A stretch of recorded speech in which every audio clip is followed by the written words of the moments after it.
Hola a todas, bienvenidas a esta clase sobre Bernard Bolzano y Arthur Schopenhauer. Como de costumbre empezamos por la bibliografía. Schopenhauer pasa a la historia por ser el filósofo que mejor estilo tiene de todos, realmente.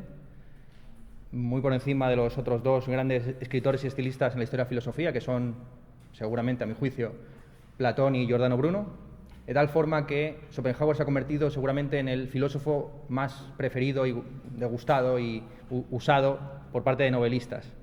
Thomas Mann, prácticamente toda la generación del 98 española. Hay una especie de espíritu de final de siglo, de hecho, que hace que Arthur Schopenhauer, siempre que cuando terminó el siglo XIX y cuando ha terminado el siglo XX, pues se pone de moda, ¿no? De tal forma que hay dos textos que son interesantes, escritos por dos grandes divulgadores. El libro de Brian McGee, La filosofía de Schopenhauer, con traducción al castellano, y el libro de Frederick Copleston, del año 75, Arthur Schopenhauer, el filósofo del pesimismo. Son, como digo, dos...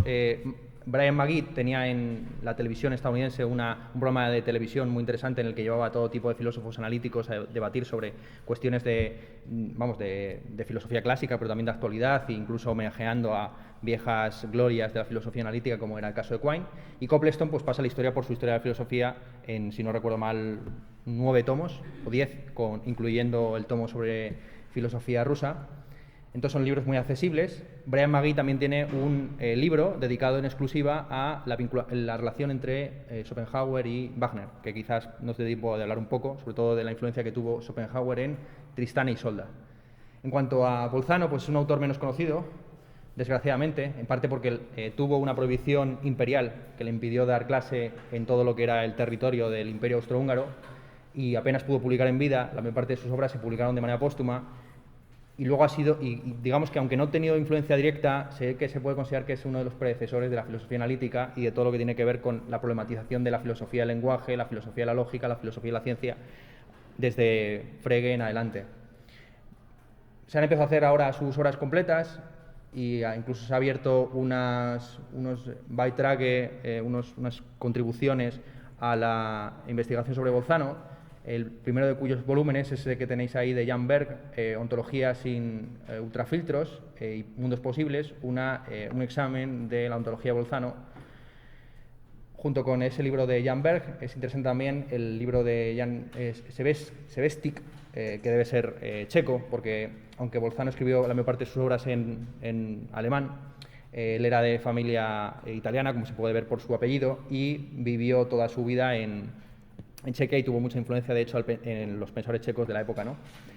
Pues Jan Sebestik escribió este libro, Lógica y Matemática, dentro de la obra de Bolzano, o para Bolzano, que es, yo creo, la investigación más exhaustiva de sus planteamientos en filosofía del lenguaje y filosofía de las matemáticas. Bueno, yo creo que es interesante exponer estos dos autores de manera combinada porque son los dos predecesores más señalados que hay en el siglo XIX de la filosofía analítica y la filosofía continental. Esa es una distinción que muchos consideran que ya está periclitada y que no tiene ningún sentido, que simplemente era una cuestión casi de camarillas, de amigos, que tan solo salían entre sí, y que obedece simplemente a la lógica de polarización propia del siglo XX, donde habría tres grandes bloques, políticos, pero también filosóficos. Esto es una catalogación que llevó a cabo Ferrater Mora en un libro que se tradujo a 1000 idiomas del año 53, si no recuerdo mal, La filosofía del presente, en el que decía que había tres grandes imperios filosóficos, a saber, el estadounidense, cuya filosofía oficial sería la filosofía analítica, el ruso o soviético, cuya filosofía oficial sería el materialismo dialéctico, la dialéctica, y el continente europeo, que tendría como marca filosófica pues la filosofía así llamada continental. Bueno, hay mucha trampa en esto de la propia terminología es muy confusa. Algunos filósofos han llegado a decir que la distinción entre filósofos analíticos y continentales es tan absurda como intentar clasificar los coches en 4x4 y hechos en Japón, ¿no? Que tiene que ver un método, la filosofía analítica, como análisis del lenguaje, con un continente, como se presupone que es el continente europeo. Como es evidente, aquí quien hace la norma hace la trampa. Esta terminología de filosofía analítica y continental está hecha desde Gran Bretaña, siempre considerada como una parte, no obstante segregada, de ese continente que ni siquiera hay que calificar, porque ya se entiende que es el continente europeo. Pero claro, en el momento en que esto se exporta a Estados Unidos y empieza a hablarse incluso en universidades en la India o en China de filosofía continental y filosofía analítica, pues ya incluso las referencias geográficas pierden todo su sentido. La primera vez que se empieza a utilizar esta terminología, insisto, es por parte de autores como John Stuart Mill, quien tiene 2 textos dedicados a filósofos de comienzos del siglo XIX, en el que muestra pues, cómo hay una línea de fuga filosófica que viene desde Bentham, pasando por su padre, James Mill, y que desemboca en última instancia en él, y otra que sería mucho más romántica, que sería la de los poetas románticos, influidos en parte por Schelling, y que desembocaría en el idealismo o el neoidealismo anglosajón.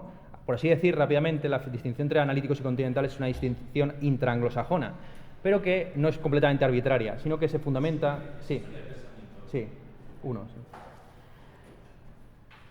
Se fundamentaría en última instancia en la división de la crítica de razón pura. Si recordáis, la crítica de razón pura tiene 3 grandes partes: la estética, la analítica y la dialéctica trascendental, que se corresponden, yo creo, uno a uno con las problemáticas de la filosofía continental, la filosofía analítica y la filosofía dialéctica. La filosofía continental de toda la vida se ha preocupado principalmente por los temas tratados en la estética trascendental y en la teoría de los juicios estéticos, es decir, de lo bello y de lo sublime, en la crítica del juicio, siendo por lo tanto una filosofía muy enfocada a cuestiones artísticas, existenciales y corporales o sensibles. Bien, la estética en sentido amplio. La filosofía analítica, por el contrario, pues estaría sobre todo centrada en los problemas vinculados con la analítica trascendental, es decir, la teoría de los juicios, las categorías, los esquemas, los principios, la distinción entre lo analítico y lo sintético, lo a priori y lo a posteriori, la teoría del conocimiento, y así la filosofía analítica es una filosofía principalmente enfocada a la filosofía de la ciencia, la filosofía de la lógica, la filosofía del lenguaje. Por su parte, la dialéctica estaría interesada precisamente por esos temas abordados en la dialéctica trascendental, es decir, el uso innovador de la contradicción en las antinomias cosmológicas, el intento de salvar la distancia entre la razón práctica y la razón teórica. Así, la dialéctica estaría principalmente interesada por la cuestión de la relación entre la teoría y la praxis, que, como recordáis, pues es un tema crucial en Marx y en todos los pensadores subsiguientes que se han llamado a sí mismos dialécticos. Pues bien, hoy vamos a ver, después de haber visto a los 3 grandes dialécticos iniciales, que son los 3 idealistas alemanes, Fichte, Schelling y Hegel, vamos a ver a un analítico y a un continental, a Bad la Lettre. Bien. Como digo, Bernard Bolzano pasa a la historia principalmente por su teorema, el teorema de Weierstrass-Bolzano, que los que hayáis estudiado cálculo sabéis de qué va, pero en términos filosóficos sus 2 grandes obras son el Manual de la Ciencia de la Religión, publicado en 1834 en 4 volúmenes, y la Teoría de la Ciencia, publicada en 1837 también en 4 volúmenes. ¿Qué tiene exactamente Bolzano por lógica? Pues se entiende algo muy amplio, similar a lo que entendía Hegel. Dice literalmente al comienzo de su teoría de la ciencia lo siguiente: la lógica es aquella disciplina o ciencia que formula reglas de acuerdo a las cuales debemos proceder en la tarea de dividir todo el reino de la verdad en ciencias singulares y en la exposición de ellas en manuales, en el caso de que queramos proceder de una manera verdaderamente expeditiva. La lógica, por lo tanto, para Bolzano está compuesta por las siguientes partes: la teoría de los fundamentos, la teoría de los elementos, la teoría del conocimiento, el arte del descubrimiento o heurística y la teoría de la ciencia en sentido estricto. No pasa nada, hasta luego. Sí, ya imagino. Esta en realidad es una clasificación ordinaria o común en la época, como hemos visto, hasta Trendelenburg.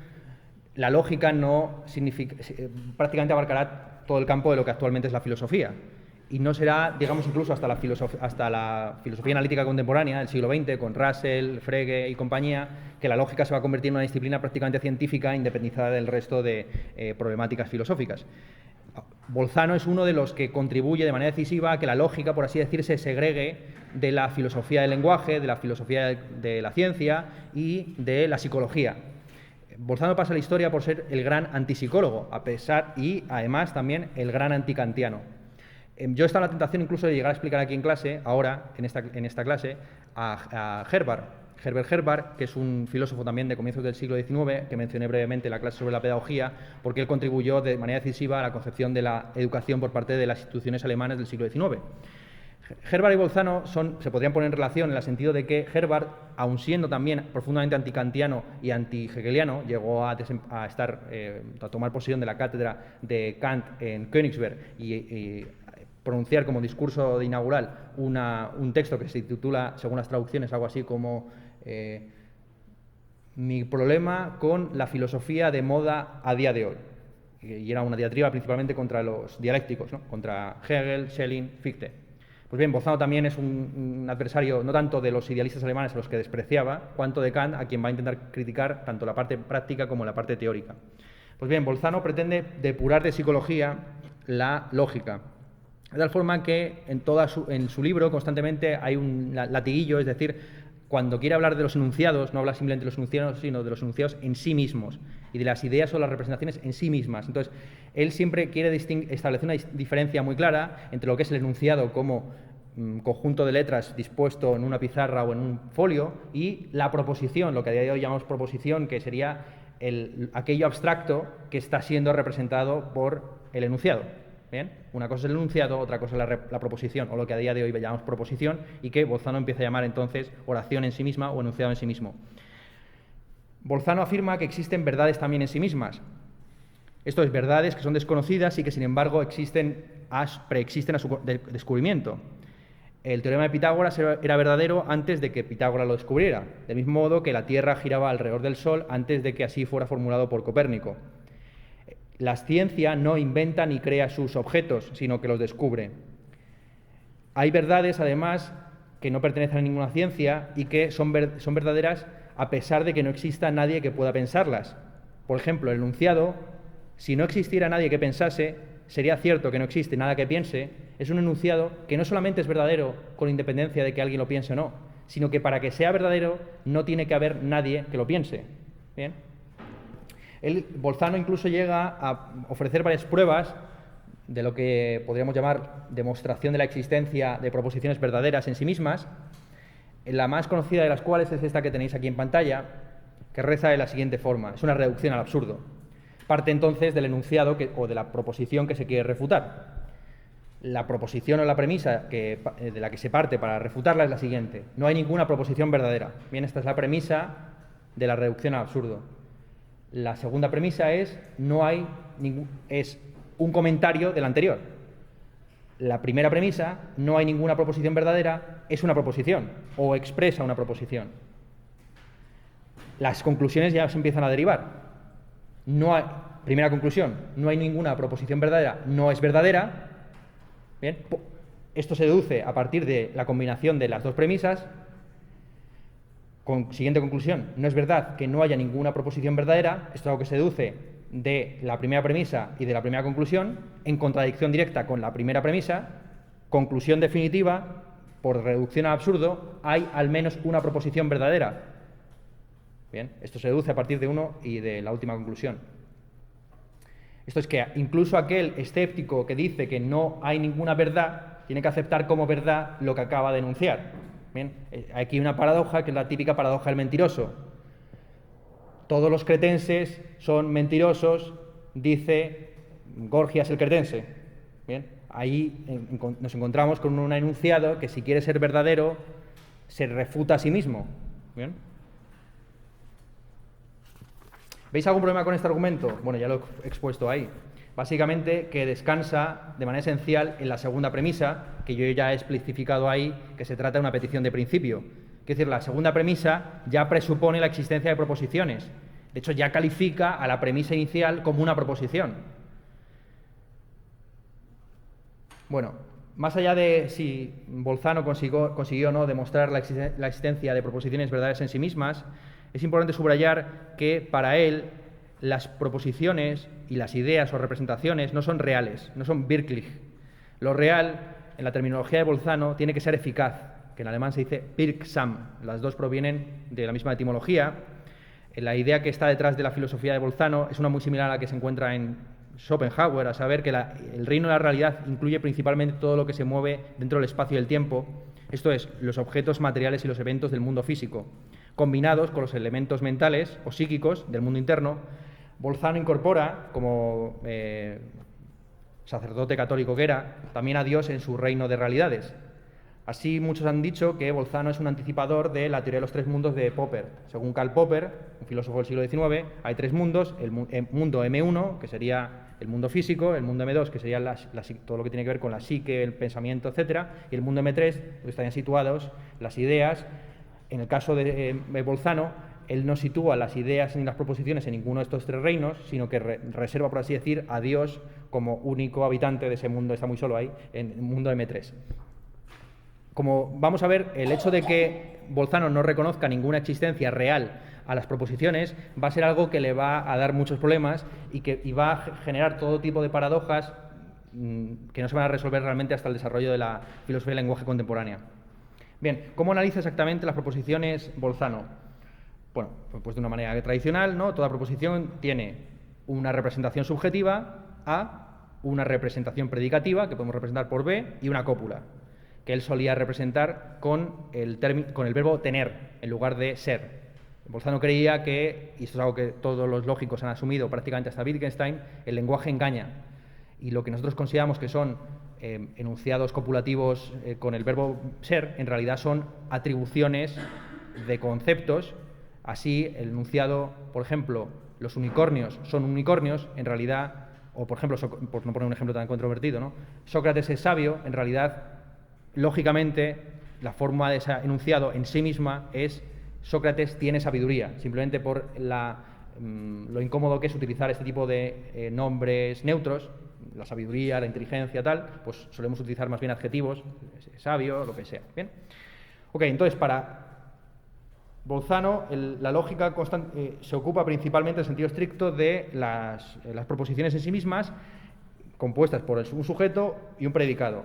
Los predicados se pueden entender de manera interna o de manera externa. Un predicado o atributo interno es una propiedad, mientras que un atributo externo es una relación. Ejemplo de propiedad pues es sabiduría, omnipotencia, y ejemplos de relaciones son amistad, paternidad, tener el doble de la longitud que otro objeto, etcétera, etcétera. Bien, Bolzano, insisto que asienta, y perdón por ser tan pedagógico y ir tan poco a poco en esta parte, Bolzano asienta buena parte de la terminología que utilizamos a día de hoy en relación a la lógica. Bien, así él califica de idea simbólica a la idea de una idea. Bien.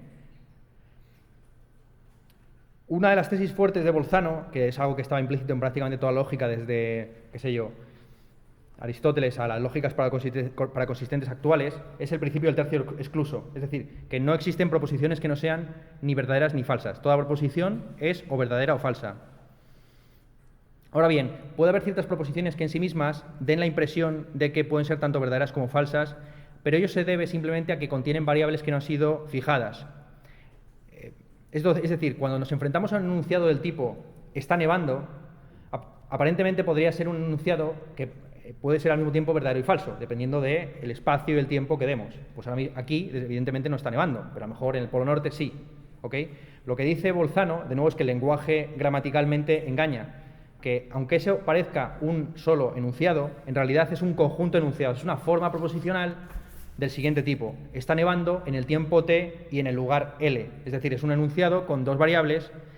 Para que ese enunciado sea concreto y pueda ser susceptible de verdad o falsedad, hay que reemplazar a las variables por constantes. Bolzano suele reemplazarlas por deícticos, es decir, él suele entender que la experiencia sensible se articula principalmente de manera deíctica, como por ejemplo creía la conciencia de Hegel en el capítulo 1 de la fenomenología del espíritu. Aquí, ahora, esto, aquello. Eso es la experiencia según Bolzano, de tal forma que él suele cuando tiene que precisar algún enunciado, precisarlo a través de deícticos del tipo está nevando hoy y aquí. Esto le va a generar, insisto, muchos problemas por la siguiente razón. Él no reconoce que existan deícticos en el mundo 3, en el mundo 3 en el que presuntamente están las ideas, y las proposiciones y las representaciones. Otra de las contribuciones interesantes de Bolzano a la lógica contemporánea es la idea de que una proposición tan solo puede ser verdadera si trata de algo, esto es, si su idea subjetiva, la representación del sujeto, no está vacía. Para Bolzano, una frase del tipo «el rey de Francia es calvo» sería falsa, porque no hay rey en Francia. Francia es una república. ¿Bien? Ha habido un gran debate. Este ejemplo es un ejemplo puesto por Russell, el del rey de Francia. Hay un gran debate, bueno, hubo un gran debate en realidad, porque se había quedado completamente periclitado después de Russell. Hubo un debate entre los lógicos acerca de si este tipo de enunciados, cuyo sujeto no existe, son verdaderos falsos o ni verdaderos ni falsos. Bien, se podría decir que el rey de Francia es calvo, pues en algún mundo imaginario, o que el rey de Francia es calvo es falso, pues porque no existe o por lo que sea. Bien, pues bien, para Bolzano, el rey de Francia es calvo, es un enunciado falso, y esto le va a dar problemas de nuevo, ¿no? Las tres grandes fuentes de la problemática lógica de Bolzano son que las representaciones y las proposiciones no existen, no tienen realidad ontológica, que los deícticos no pertenecen al mundo de las ideas, representaciones y proposiciones, y que las proposiciones que tienen ideas vacías, que no refieren a nada, son falsas. Ya tenemos, por lo tanto, la posibilidad de formular el concepto de verdad para Bolzano. Para Bolzano, un enunciado es verdadero del tipo A tiene B si y solo si A es una idea o una representación no vacía, y para cada X que es un objeto de A, hay un Y que es objeto de B, tal que X tiene Y. ¿Ok? Una cosa importante para Bolzano es que las ideas siempre existen, aunque se refieran a un conjunto vacío. Así, por ejemplo, unicornio es una idea que, en tanto que idea, existe, a pesar de que refiere a un conjunto vacío de entes. Esta peculiar suposición, unida a la idea de que las proposiciones tienen que tener un sujeto con referencia para ser verdaderas, hace que la silogística de Bolzano sea interesante y curiosa, que esté a medio camino entre la silogística de Aristóteles y la silogística de Venn, que será el gran reformulador de la lógica a finales del siglo XIX. Los famosos diagramas de Venn son suyos. Para Aristóteles, los silogismos categóricos no permiten términos vacíos en absoluto, mientras que la lógica de Bolzano sí que lo hace, aunque, como ya hemos dicho, las ideas o las representaciones de los sujetos que están vacías no pueden formar parte de proposiciones verdaderas. Así sucede que en la lógica de Bolzano, todos los A son A, o todos los A tienen A, no es una verdad tautológica. El ejemplo que hemos puesto ahí es todos los unicornios son unicornios, o en la terminología de Bolzano, todos los unicornios tienen unicornidad. Pues bien, para Bolzano, este enunciado no es un enunciado tautológico, no es un enunciado necesariamente verdadero, sino que es un enunciado, esta forma proposicional no es necesariamente verdadera, sino que dependiendo de si las variables se sustituyen por constantes que sean ideas vacías o no, pues será falso o verdadero. En este caso, como hemos sustituido A por unicornio, pues nos hemos dado con un enunciado que es necesariamente falso para él, porque al no haber ninguna referencia para el sujeto, pues esa proposición es falsa. Otra particularidad es que los enunciados del tipo todos los A son no B no son convertibles, es decir, no se pueden convertir en todos los B son no A. El ejemplo que he puesto ahí es ningún rey de Francia es calvo, no sería convertible, no sería equivalente para Bolzano a ningún calvo es rey de Francia. Por lo que hemos dicho, en el primer enunciado el sujeto sí que existe, pues es decir, sí que existen los calvos, pero en el primer enunciado, al no haber un objeto que sea referido por esa idea, la idea del rey de Francia, pues nos encontramos con un enunciado necesariamente vacío. Así, el primer enunciado o proposición, ningún rey de Francia es calvo, sería verdadera, mientras que la segunda, ningún calvo es rey de Francia, la primera sería falsa y la segunda sería verdadera. ¿Bien? Esto tiene consecuencias también interesantes, insisto, en la silogística, en relación a los 24 silogismos que Aristóteles acepta como válidos. Hay dos que en la lógica de Bolzano no son tales, los llamados modus calemes y calemos. El ejemplo que hemos puesto de modus calemes es el siguiente: todos los unicornios son caballos, no hay caballos que sean reptiles, no hay reptiles que sean unicornios.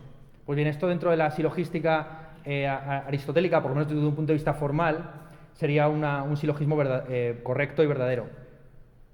Pero en el caso de la lógica Bolzano, insisto, al ser falsa la primera premisa, simplemente por una cuestión del conjunto vacío al que refiere el sujeto, pues nos encontramos con un silogismo espurio. En cuanto al modus calemos, es simplemente una continuación, forma parte de la cuarta tabla de los silogismos de Aristóteles. El modus calemos es muy similar: todos los unicornios son caballos, no hay caballos que sean reptiles, hay al menos un reptil. Conclusión, hay al menos un reptil que no es un unicornio. ¿Bien? Otra de las novedades de Bolzano es que toma como elemento primitivo el concepto de proposición. Es decir, no define la proposición como un conjunto de representaciones o de ideas, combinados por una cópula, por ejemplo, sino que define a la idea como la parte de una proposición que no es a su vez una proposición. Esto es aquí se ve la diferencia radical respecto de los idealistas.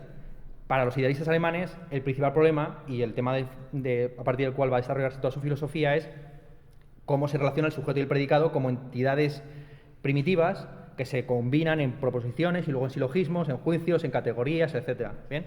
Pues bien, para Bolzano no define lo que es una proposición.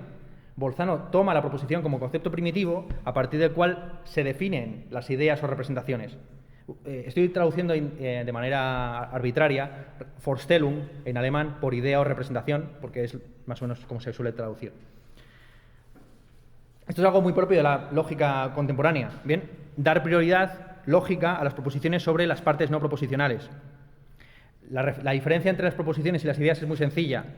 Todas las proposiciones son verdaderas o falsas, mientras que las ideas o representaciones no pueden ser ni verdaderas ni falsas. Perro es una idea o una representación que en sí misma no es ni verdadera ni falsa. Tiene que formar parte de una proposición para serlo. Cada idea, dice Bolzano, tiene una dimensión interna y una dimensión externa. La dimensión interna es la divisibilidad o indivisibilidad de esa idea en partes, mientras que la dimensión externa tiene que ver con la referencia, es decir, con el hecho de que tenga o no sujetos como entidades a las que se refiere. Esto es lo que Frege luego más adelante va a llamar sentido y referencia. Está tal cual aquí expuesto. Vamos a analizar un poco, y a partir de esta distinción entre la dimensión interna y la dimensión externa de una idea, Bolzano va a clasificar los tipos de ideas. Bien, una idea simple es aquella que no tiene partes propias, mientras que una idea compleja es aquella que sí que las tiene.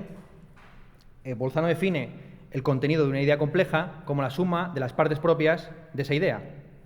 Es importante subrayar que dos ideas pueden tener el mismo contenido y sin embargo ser distintas. El ejemplo favorito de Bolzano es el siguiente. La idea, un hijo erudito de un padre no erudito, tiene el mismo contenido, pero no es idéntica a un hijo no erudito de un padre erudito. O, por poner un ejemplo matemático que yo creo que va a ser más sencillo, 3 elevado a 5, para Bolzano, tiene el mismo contenido que 5 elevado a 3. ¿Bien? Son los mismos numerales, pero el arreglo y la disposición de los mismos hace que la idea compleja o compuesta pues sea distinta. ¿Cuál sería un ejemplo de idea simple? Pues los ejemplos que pone Bolzano son los siguientes. Algo tiene no realidad de ver. Respecto a su dimensión externa, una idea puede estar vacía, esto puede ser gegenstandlos, puede ser inobjetual.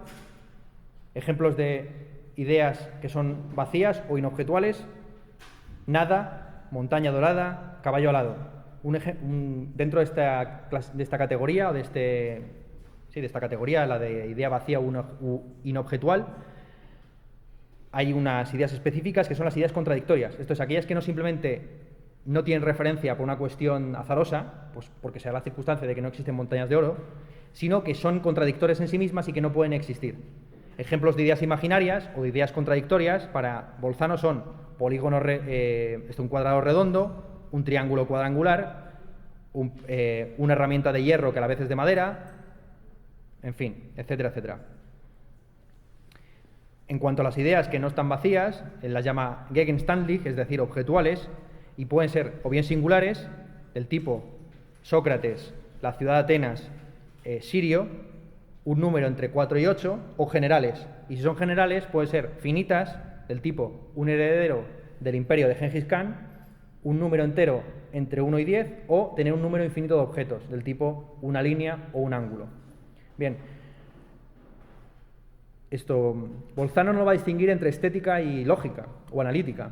Y esto es lo que le convierte en un analítico. O sea, los analíticos en realidad son los herederos del realismo medieval. Para los medievales, la experiencia está atravesada por conceptos. Y así los analíticos, lejos de ser los grandes enemigos de la metafísica, son los metafísicos por excelencia.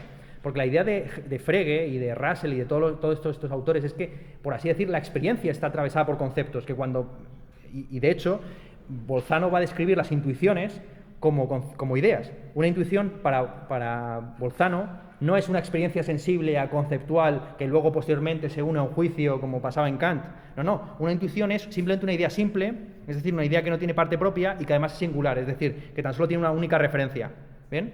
O sea, una idea que desde el punto de vista de la dimensión interna no tiene partes y que desde el punto de vista de la dimensión externa tiene tan solo un objeto.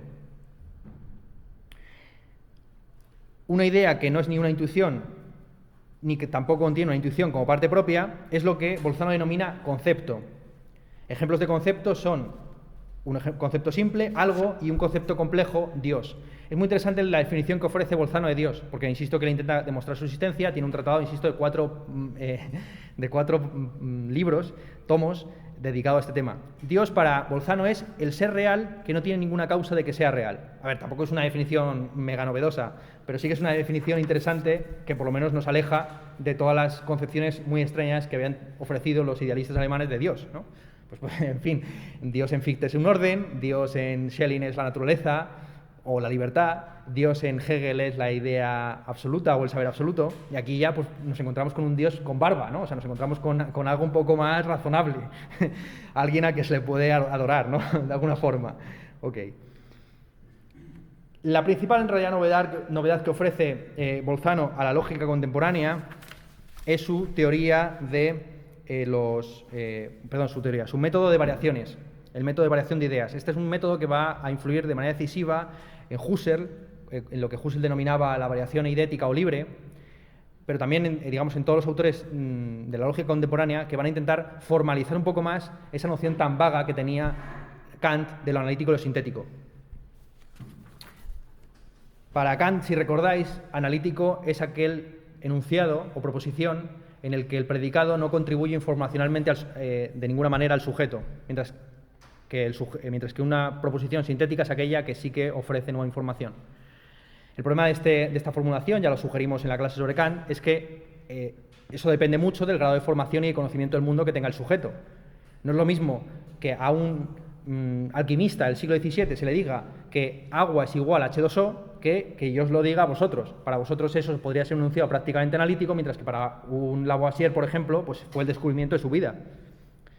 De hecho, es el que ofrece esa terminología, ¿no? Bien, la forma en que Bolzano formaliza el concepto de analítico y sintético pasa por, insisto, la idea de variación eidética. La variación eidética se ejerce sobre una proposición dada. Bien, tomemos una proposición del tipo I es J. Pues bien, la forma en la que se puede analizar hasta qué punto es analítica o sintética esa proposición consiste en variar o en sustituir cada una de las variables por constantes o por objetos o por conceptos que refieren a individuos distintos. Bien. El ejemplo que podríamos ofrecer de lo que él denomina un enunciado analítico respecto de una idea es la siguiente. Un filósofo alemán... No, todos los filósofos alemanes son europeos. Pues bien, este enunciado es analítico respecto del término filósofo. Es decir, tú sustituyes el término filósofo por cualquier término gramaticalmente idéntico y que tenga una referencia real y que no refiera a un conjunto vacío, y el enunciado sigue siendo verdadero. Todos los filósofos alemanes son europeos, todos los celadores alemanes son europeos, todos los caballos alemanes son europeos, todos los estados emocionales europeos, alemanes son europeos, etcétera, etcétera. Bien, ese procedimiento de sustitución de variables por constantes lo que permite definir que un enunciado es analítico, pero no en general, sino respecto de una idea o representación de la que forma parte de ese enunciado. A través del concepto de analítico, así formalizado, Bolzano ofrece una definición de una proposición que es universalmente válida. Una proposición universalmente válida es aquella que, con respecto de una secuencia de ideas I, existe al menos una variable de I, tal que todas las variables o sustituciones de I son verdaderas para ese enunciado. ¿Bien? Un enunciado universalmente contraválido pues es en el que, para cualquier sustitución o variable de I, ese enunciado es falso. Si dijéramos todos los filósofos alemanes son americanos, ese enunciado es universalmente contraválido respecto de filósofo. Todos los celadores alemanes son americanos, sigue siendo falsa, etcétera, etcétera.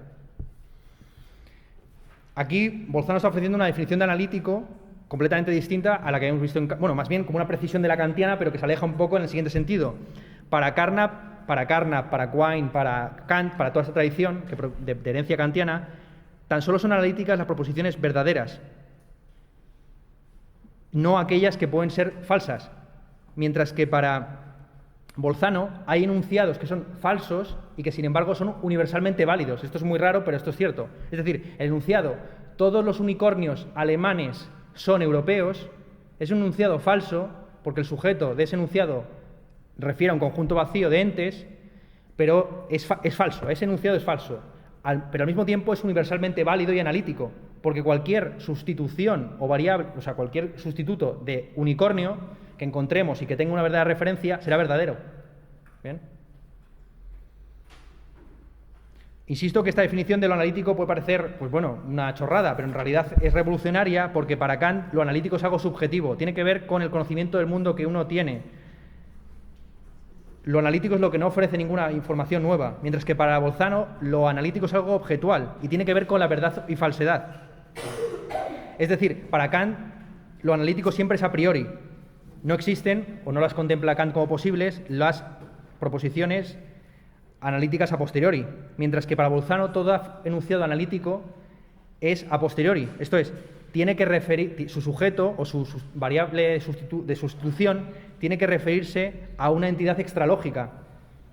¿Bien? Esto, aquí es donde empiezan a surgir los problemas de la lógica de Bolzano, que van a suscitar pues, muchas investigaciones posteriores. Es decir, para Bolzano, enunciados del tipo hay algo o no es el caso de que haya algo, o hay algo y no es el caso de que haya algo, o hay algo, estos tres enunciados, a no referirse ese sujeto a nada extralógico, son enunciados que son falsos, mientras que, en realidad, para un análisis ordinario de estas proposiciones, en las primeras proposiciones, hay algo o no es el caso de que haya algo, es trivialmente verdadera, del tipo llueve o no llueve, ese enunciado es verdadero trivialmente, es una tautología.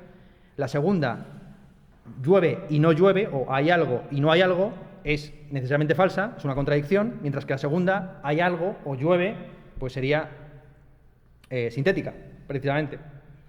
Sería sintética porque la sustitución del sujeto, bueno, en este caso es un poco difícil porque realmente llover es un verbo que no tiene sujeto, ¿no? Pero si analizamos eso formalmente bajo la estructura A tiene B, pues podríamos sustituir ese sujeto por cualquier otro equivalente y nos daría que en ocasiones sería verdadera y en ocasiones sería falsa ese enunciado. Bien, saltamos entonces a la epistemología de Bolzano. La epistemología, a diferencia de la lógica, la epistemología en sentido estricto, lo que en alemán se llama Erkenntnistheorie, teoría del conocimiento, teoría del... Sí, es un poco difícil traducir Erkenntnis, pero podemos traducirlo por conocimiento. No se ocupa de esas proposiciones o verdades o ideas en sí mismas, sino para nosotros.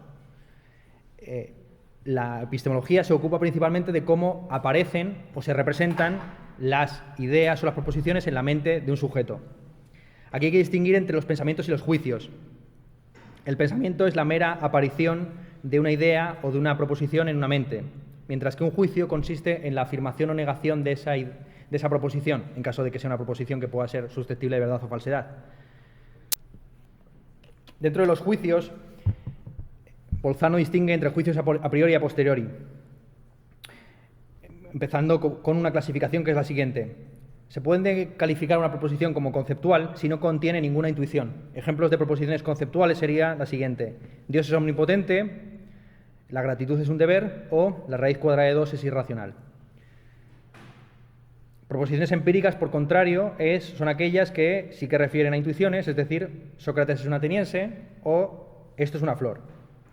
En el caso de las proposiciones conceptuales, son verdaderas se puede aprender o conocer su verdad o falsedad por un mero ejercicio de reflexión. Basta con que reflexionemos en conceptos del tipo Dios es omnipotente, proposiciones del tipo Dios es omnipotente o la raíz cuadrada de 2 es irracional, para que lleguemos a la conclusión de su verdad, según Bolzano. Mientras que las proposiciones empíricas son proposiciones en las que es necesario acudir a la experiencia para comprobar su verdad o falsedad.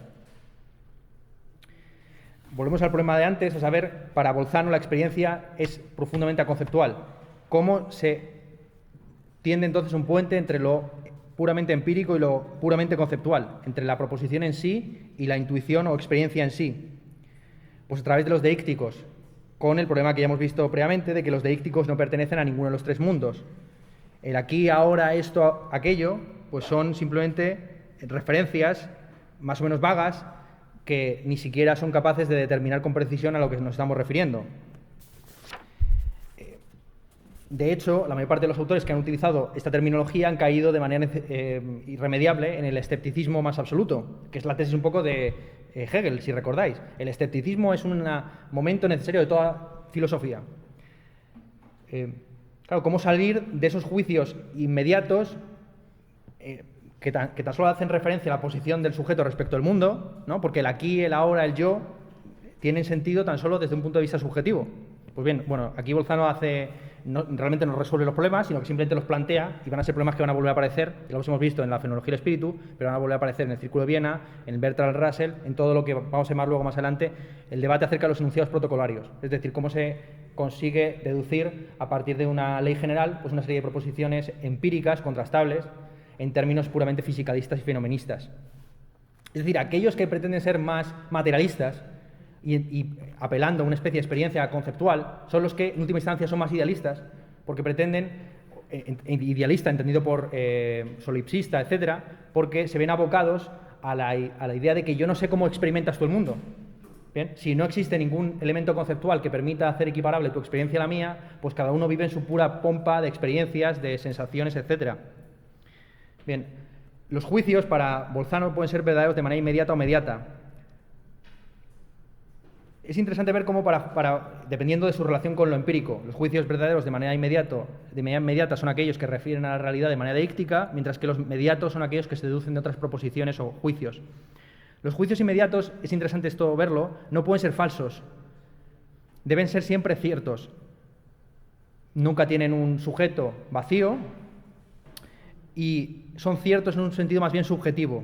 Es decir, enunciados del tipo yo tengo la apariencia de X o eso que acabo de percibir tiene la propiedad B, son juicios, a juicio de Bolzano, infalsables y irrefutables. Si tú me dices que estás sintiendo un dolor extremo en la espalda, esa experiencia, en tanto que experiencia privada a conceptual, incluso si no hicieras, porque no se puede expresar, ¿no?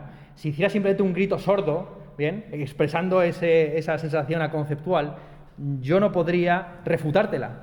Para empezar, porque no ha sido formulada proposicionalmente, pero para seguir, porque la verdad o falsedad, según Bolzano, de esos enunciados estriba en la sinceridad u honestidad del sujeto. Bien, esto va luego a ser problematizado de manera muy sublime por Nietzsche, cuando Nietzsche contraponga la verdad no a la falsedad, sino a la mentira. Lo contrario de lo verdadero no es lo falso, sino la mentira entendida como deshonestidad, inautenticidad, etcétera, etcétera. Pues bien, de nuevo, son los analíticos los que ponen sobre la mesa este tipo de problemas. Llega a decir Bolzano que la lógica, o sea, esta certeza subjetiva, entendida como autoconciencia, autenticidad, honestidad, etcétera, es transferida de las premisas de las conclusiones en un silogismo. Ahora bien, ¿qué entiende exactamente Bolzano por consecuencia lógica, por silogismo? Aquí hay que distinguir entre la consecuencia material y la consecuencia lógica. Contemplemos el siguiente silogismo, que es un silogismo falaz, pero que yo creo que es un buen ejemplo de lo que los clásicos llamaban consecuencia material. Primera premisa, Kant es un filósofo. Segunda premisa, todos los filósofos son alemanes. Tercera premisa, Kant es europeo. La conclusión se deriva, perdón, tercera premisa, conclusión, la conclusión Kant es europeo se deriva materialmente, que no formalmente, de las premisas.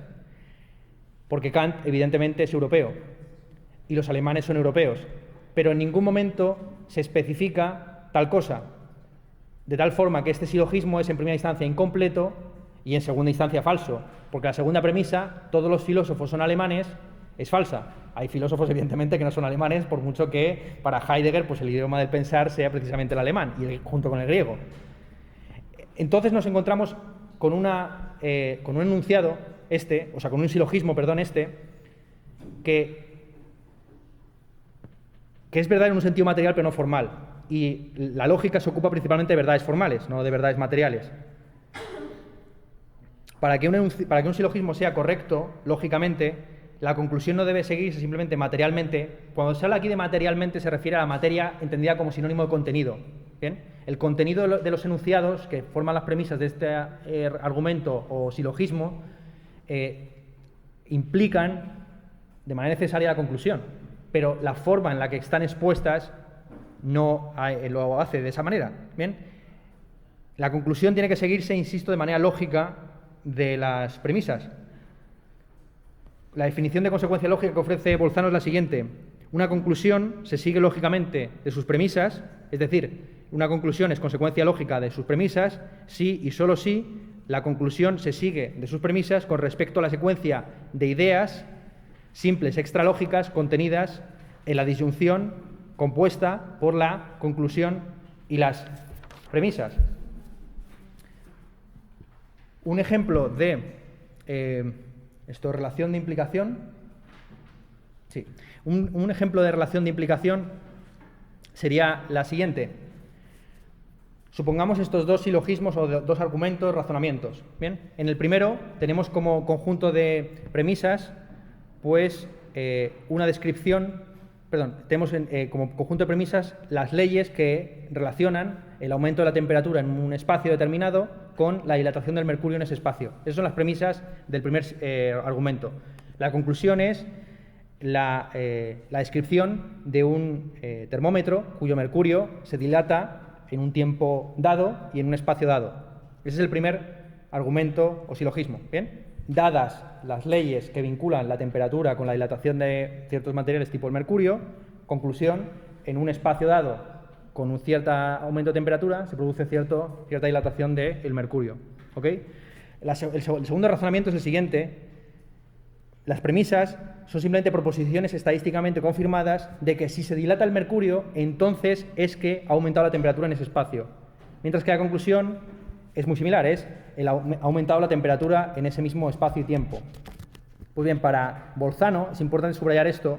El primero de los razonamientos no solamente es verdadero, sino que explica el porqué, demuestra por qué se ha producido el fenómeno en cuestión. Esto es la dilatación del mercurio, es una consecuencia lógica y además que tiene una explicación científica porque refiere a fenómenos causalmente relacionados en el mundo, mientras que el segundo silogismo, o el segundo argumento, que tan solo deriva de afirmaciones que son muy probables y que de hecho se han confirmado estadísticamente, el otro fenómeno paralelo, el del aumento de la temperatura, tan solo demuestran el qué. En la terminología de Santo Tomás de Aquino, la primera es una demonstratio proper quid, mientras que la segunda es una demonstratio quia. Una cosa es demostrar algo y otra cosa es demostrar por qué ha sucedido algo. Bien, esa es la diferencia esencial. La ciencia, por lo tanto, para Bolzano, no se ocupa tanto del qué, sino del por qué. Y tiene que tener este tipo de estructura que él tan solo analiza desde un punto de vista formal. Bien, pasamos a la parte ética de la filosofía de Bolzano.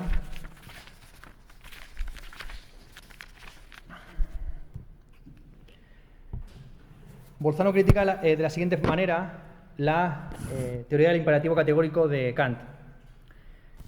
Si recordáis, para Kant,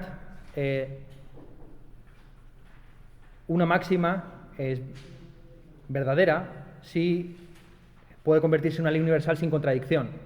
Bien, lo que dice la objeción de Bolzano es muy sencilla. No existe propiamente dicha la contradicción en el ámbito deóntico, o por lo menos Kant no ha explicado cómo una proposición deóntica, esto es que implica el deber, se puede contradecir a sí misma en términos cuando se eleva a ley universal.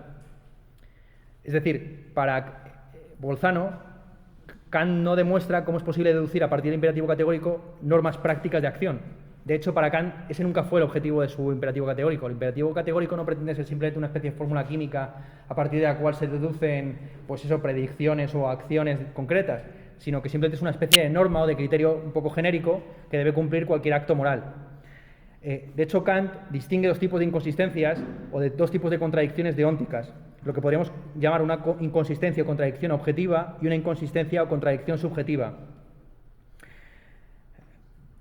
Una máxima moral que tiene inconsistencia objetiva interna es la máxima miente.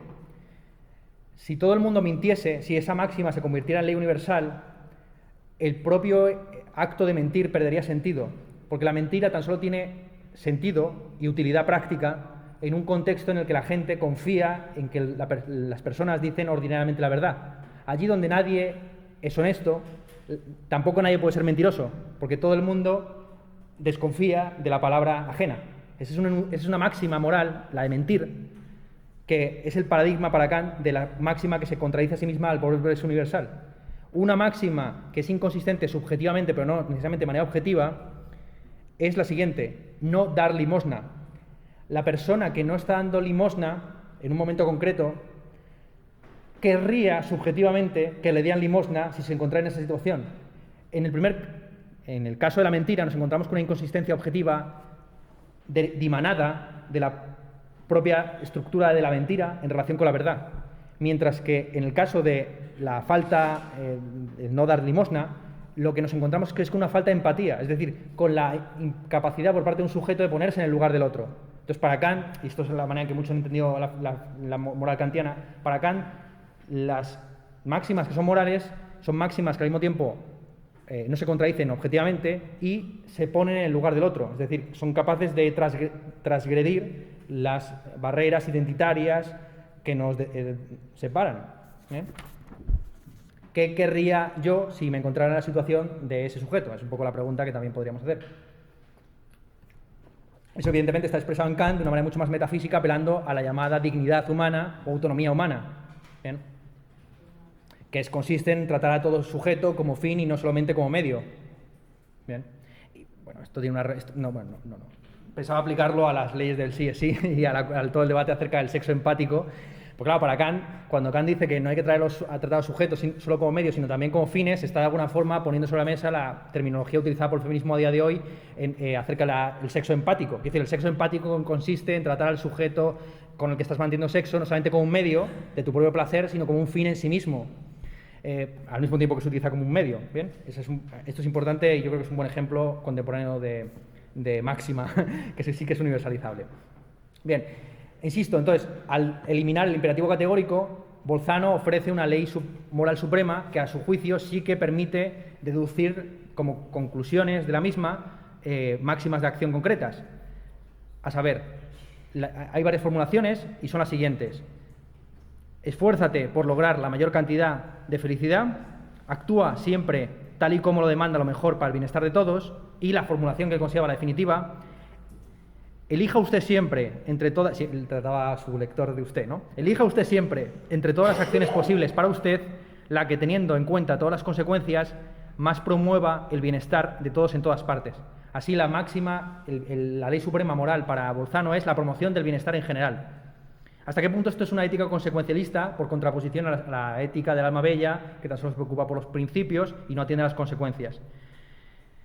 Bolzano enfatiza que al evaluar una acción de acuerdo con este principio, uno no debe simplemente mirar las consecuencias inmediatas de su acción, sino también otras más generales, es decir, todas las consecuencias que sean previsibles, intencionadas o no, de esa acción. No basta meramente con que haya buena voluntad, tiene que haber también previsión de las consecuencias de esa acción. Si no, el valor moral de nuestra acción dependerá de la mera casualidad, que era lo que le objetaban algunos filósofos de su época. Para Bolzano, insisto, una acción es aquella moral, es aquella que prevé las consecuencias intencionadas o no de la misma y que actúa conforme a ella. Es decir, dice textualmente Bolzano, la bondad moral de una acción, es decir, su pretensión de ser loable, siempre es una cuestión de si la acción se ha llevado a cabo en vistas a estar de acuerdo con la ley. Lo importante no es tanto las consecuencias efectivas de una acción cuanto las consecuencias anticipadas. El ejemplo que podríamos poner aquí, yo lo he extraído de la serie de cómics Watchmen. Como recordáis, los que habréis leído esa serie de Alan Moore, el cómic de Alan Moore, en Watchmen, el Doctor Manhattan es un físico de partículas que queda encerrado en una cámara en la que queda desintegrado por una serie de fuerzas nucleares, en una serie de experimentos que se estaban realizando para desarrollar la bomba atómica. Bien, pues supongamos eso, que en una primera instancia, el hecho de quedarse encerrado en ese tipo de cámara tiene como consecuencia previsible la muerte. La consecuencia imprevisible es convertirse en un superhéroe. Pues bien, supongamos que ese físico de partículas que se va a convertir en el Doctor Manhattan no quedó encerrado en esa cámara de manera azarosa, sino que fue un enemigo suyo el que le encerró allí. Pues bien, ¿hasta qué punto ese sujeto que le encerró allí con la intención y la previsión de matarlo, le hizo un acto, en última instancia, moralmente bueno, porque le convirtió en un superhéroe que es capaz de viajar en el tiempo, trasladarse de un punto a otro del cosmos, etcétera, etcétera? Pues bien, para Bolzano sería esa especie de antagonista del superhéroe, sería un sujeto malévolo, porque las consecuencias previsibles de su acción, que era la muerte, pues son displacenteras, no contribuyen al bienestar general. Así nos encontramos en Bolzano, insisto, con una ética a caballo entre el consecuencialismo y la deontología. Para la ley moral lo importante es la previsión, no es la voluntad ni tampoco las consecuencias, sino lo previsible. Bolzano llega incluso a formalizar porque, la lógica deóntica que está detrás de esta concepción de la moral. Él ofrece hasta 5 principios de la lógica deóntica. Yo aquí los he simplificado en 3. El primer principio: no hay nadie que tenga la obligación de hacer A y no A. Se podría incluso definir como el principio de no contradicción deóntica. Es decir, no existen obligaciones contrapuestas. Esto, como habéis visto, es algo que negaban los idealistas alemanes y van a negar muchos autores, tanto anteriores como posteriores. Es decir, para Fichte, si recordáis, la ética manda ciertas cosas, entre otras cosas la preservación de la propia vida, mientras que el derecho puede llegar a poner entre paréntesis esas máximas y obligar, por ejemplo, al homicidio a través de la guerra. Todos los filósofos idealistas, como enfatizan tanto la contradicción, pues evidentemente van a entender que la relación entre ética, moral y política es contradictoria, mutuamente contradictoria, entre esas 3 partes. Sin embargo, para Bolzano, que tiene una visión más católica y armonicista realmente del deber y de todo lo que tiene que ver con lo deóntico, no existen contradicciones deónticas. Bien. Una persona no tiene 2 obligaciones contrapuestas. No existen los dilemas morales puros. Bien. Siempre que existe un... ir a la guerra, Sartre, ir a la guerra o quedarme con mi madre, ¿no? Pues eso no es un dilema. Quédate con tu madre, no seas gilipollas. Segundo principio: todos los que tienen la obligación de hacer A tienen, por consiguiente, el permiso de hacer A. Esta es lo que se suele esta es la idea de que la obligación implica el permiso. Y esta es el tercer principio, que es un principio un poco más polémico: todos los que tienen la obligación de hacer A tienen, por consiguiente, el poder o la posibilidad de hacer A. Es decir, no tenemos obligaciones de hacer cosas que están fuera de nuestro alcance. Pero claro, yo os plantearía la siguiente pregunta: ¿hasta qué punto tiene sentido comprometerse con causas que sabemos que están perdidas de antemano, ¿no? Tenemos la obligación, por ejemplo, en términos ecológicos, de luchar por el descenso de las emisiones de carbono, a pesar de que, según las estimaciones más contrastadas, ya hemos pasado ese umbral a partir del cual el calentamiento de los polos ha llegado a un nivel en el que se autorregula, por así decir, y por el permafrost, sería muy difícil de explicar. ¿Hasta qué punto los ecologistas que llegan a la conclusión de que es inevitable el cambio climático son coherentes cuando se comprometen con una obligación cuya realización es imposible? Es decir, yo siempre le he preguntado, tengo un colega que está muy metido en este tema de ecología en la Universidad Autónoma de Madrid, Richman, cuando él daba sus conferencias en las que decía el apocalipsis está cerca, es inevitable, y dije, pues ¿por qué no estás tú fumando puros, conduciendo coches de alta gama, yéndote en avión? Quiero decir, si ya al final es inevitable, si realmente ser vegano no va a contribuir a que dejen de cerrar mataderos, si separar el plástico del orgánico no va a contribuir a que se deforeste el Amazonas, pues ¿por qué no llevas ya una vida de todo tren? Porque una vez que se ha eliminado la posibilidad de realización de la obligación, se ha eliminado también la obligación. Para Kant y para Bolzano, y aquí Bolzano sigue siendo muy kantiano, la obligación moral implica el poder ontológico. ¿Bien? No existen obligaciones respecto de realidades imposibles o inalcanzables. Bien, bueno, aquí hemos terminado. Cerramos ya la parte de Bolzano para entrar en Schopenhauer con unos pinceladas acerca de la estética y la filosofía política de Bolzano. Dice Bolzano lo siguiente acerca de lo bello: lo bello es un objeto cuya contemplación da un placer a todos los seres humanos debidamente desarrollados en sus facultades cognitivas. La razón de esto es que, al aprender algunas de las propiedades del objeto, No es demasiado fácil para los sujetos ni tampoco les causa demasiado esfuerzo mental el formarse un concepto de ese objeto que les permita adivinar las otras propiedades del mismo. Propiedades que tan solo se pueden aprender mediante la ulterior contemplación del objeto. Ello les da a los sujetos al menos la oscura intuición del dominio y la excelencia en el ejercicio de sus facultades cognitivas. ¿Qué es la belleza entonces para Bolzano? La belleza para Bolzano es una ocasión para el postureo, es decir, es una ocasión para que uno se enorgullezca del dominio y excelencia en sus facultades cognitivas. La belleza, por lo tanto, para Bolzano es algo que depende de la existencia de seres humanos. Si no existieran hipsters, pues no existirían los grupos underground. La belleza depende, por lo tanto, del grado de ejercicio de las facultades cognitivas de un sujeto ante un objeto, pero para Bolzano también depende de propiedades intrínsecas de ese objeto, lo que en la estética francesa del siglo XVIII pues tenía que ver con la regularidad, la simetría, etcétera, etcétera. Esto es lo que dice Bolzano en términos estéticos, que no es muy interesante, pero bueno, aquí lo he dicho. La filosofía política es un poco más enjundiosa. Tiene un texto, Bolzano, titulado Sobre el estado óptimo o sobre el mejor estado, en el que se plantea la siguiente pregunta: ¿cómo podemos eliminar o al menos reducir el sufrimiento humano y el mal en el mundo de manera más efectiva? Bolzano formaría parte de lo que Peter Singer y otros filósofos contemporáneos llaman el altruismo efectivo, es decir, y esto engarza con lo que hemos dicho de que uno no tiene obligaciones respecto de utopías.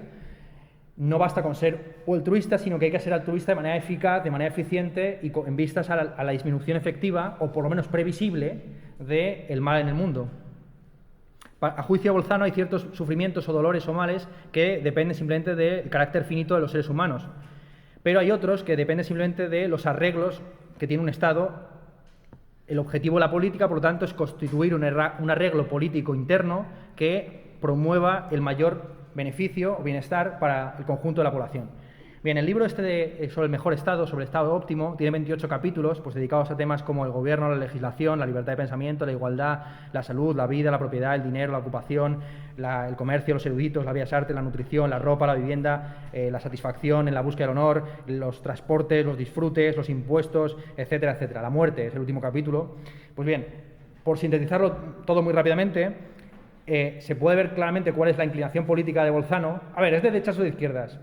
Esta es la pregunta que al final hay que responder, ¿no? Pues más o menos de derechas.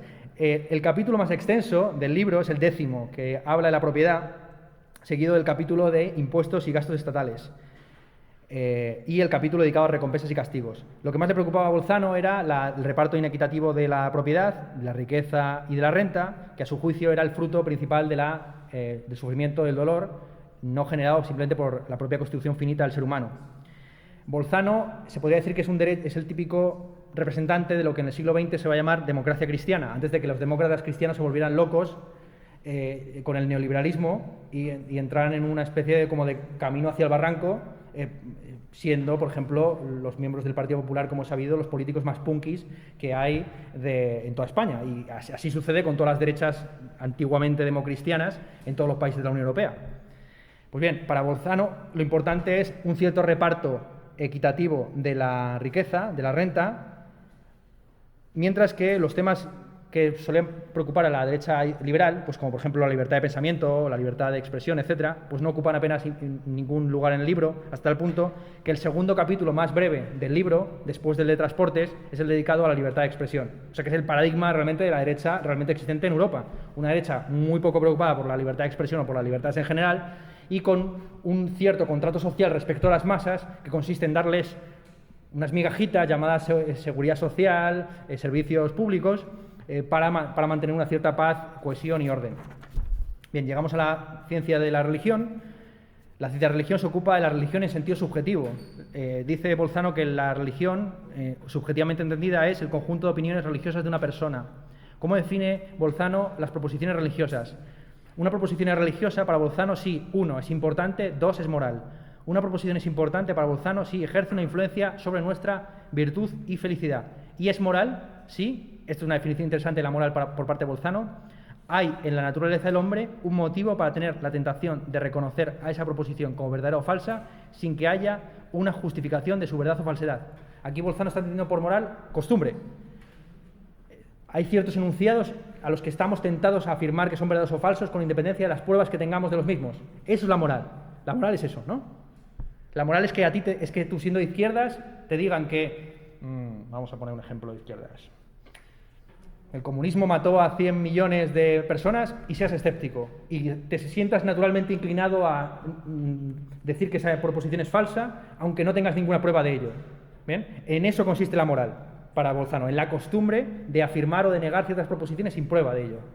¿No? Carrillo fue culpable de Paracuellos. La moral y la costumbre, la costumbre es esa inclinación a afirmar o a negar esa proposición, y eso es lo que nos define moralmente como personas. ¿Bien? Insisto que la moral trata sobre... Perdón, la ciencia de la religión trata sobre la religión en sentido subjetivo, pero también en sentido objetivo. Es decir, para Bolzano, la mayor parte de las enseñanzas que están en la Biblia son simplemente metáforas, símbolos. Pero él concibe la posibilidad de que haya milagros, no como ruptura de leyes naturales, porque son verdaderas leyes, no se pueden romper, sino simplemente como fenómenos infrecuentes.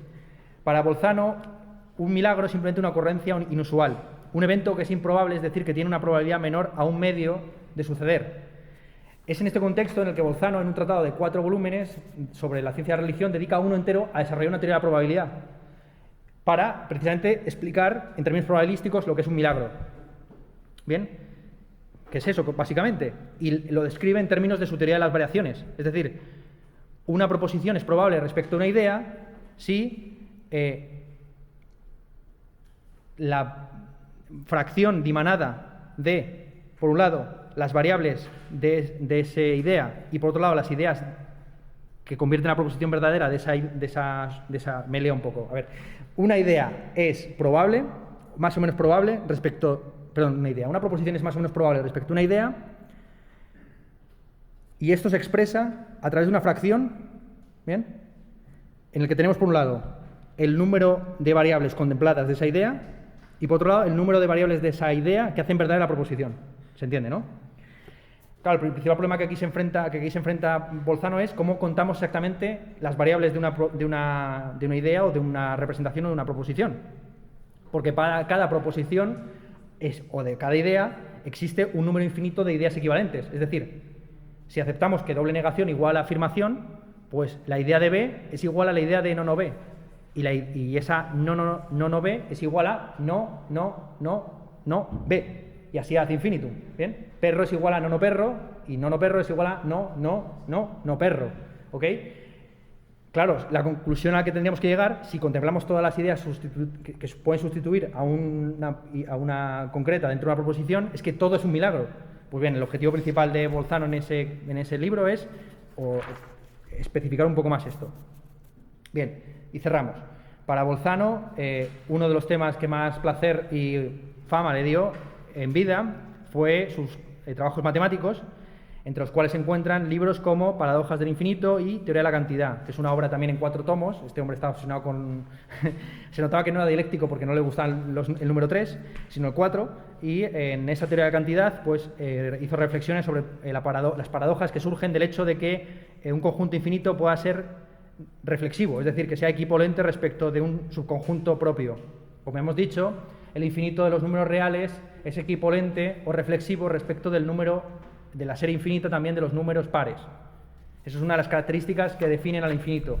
El infinito es equipolente respecto de sus partes propias. Bien, pasamos a Schopenhauer. Me he dejado tan solo 20 minutos para Schopenhauer porque en realidad es un filósofo muy conocido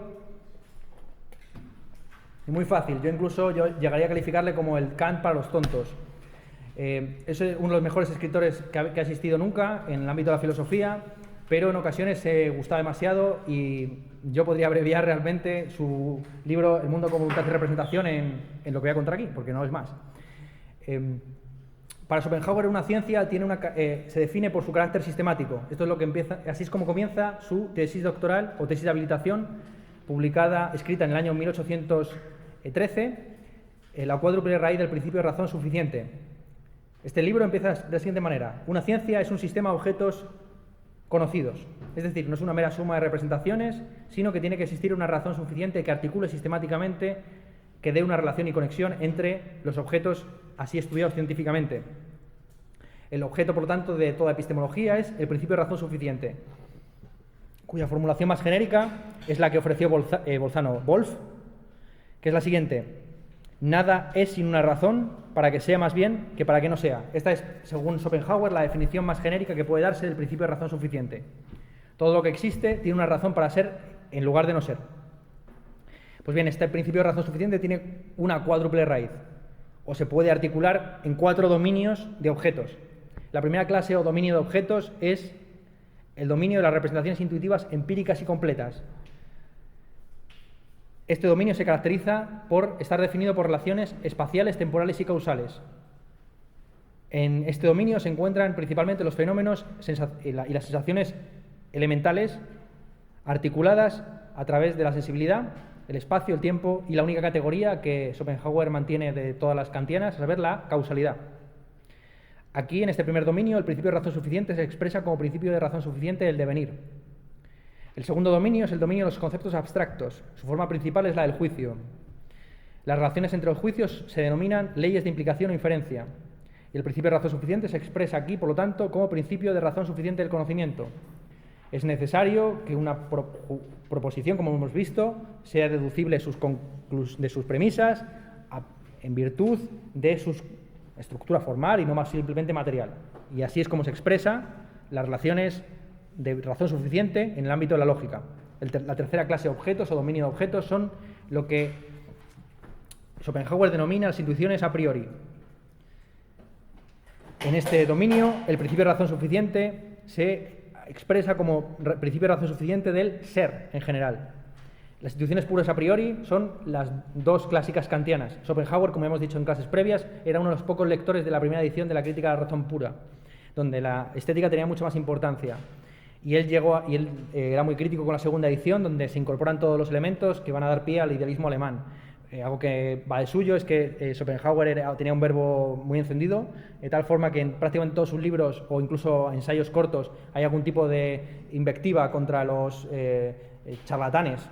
Es decir, Fichte, Schelling, Schopenhauer. Llegó a ser alumno de Fichte y a poner sus clases de manera célebre como Privatdozent en Berlín a la misma hora que Hegel para hacerle competencia, con la mala suerte de que tan solo duró 2 años y apenas tuvo alumnos, motivo que también le hizo sobrevivir a la cólera, porque Schopenhauer, al no tener prácticamente alumnos, pues pudo perfectamente, cuando llegó la cólera a Berlín, irse de vacaciones como mantenido de su madre, que era una novelista muy conocida, que tiene una obra en 14 tomos, amiga de Goethe, Bettina von Schopenhauer, sí, porque se puso el nombre del padre.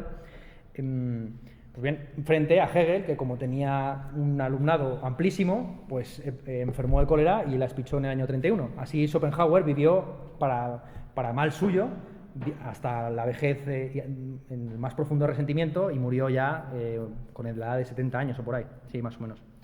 No, incluso llegó a los 80 años. En fin, el principio de razón suficiente del ser, insisto, que trata sobre las intuiciones puras a priori, el espacio y el tiempo.